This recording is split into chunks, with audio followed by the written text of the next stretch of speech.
இன்றைக்கி வெங்கல பானையில் சாதம் வடிக்கலான்னு பிளான் பண்ணேன். ஜலம் நல்லா கொதிச்சிருத்து. அரிசி போடும்போது 3 சுற்று சுற்றிட்டு 2 அரிசியை அக்னி பகவானுக்கு கொடுத்துட்டு அரிசி களைஞ்சி போடணும். அந்த கொதிக்கிற ஜலத்தில் அரிசி களைஞ்சி போடும்போது கையை உதிராக விடணும். அப்போ தான் அந்த கொதிக்கிற ஜலம் மேலே விழாமல் இருக்கும். பொத்துன்னு போடக்கூடாது. அந்த அரிசி களைஞ்சி போடுற விதமே தனி. உதிராக விடணும். அதுக்கப்புறம் ஒரு கிளறிட்டு விட்டுடணும். நல்லா கொதிக்கும். கொதித்ததும் பார்த்தா சாதம் அரை வெந்திருக்கும். ஒரு பானை சோத்துக்கு ஒரு சோறு பதம்.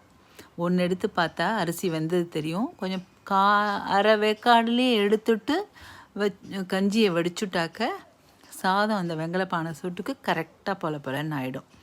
So starch free rice ready. இவ்வளோ ஸ்டார்ச் அதுலேருந்து வந்திருக்கு.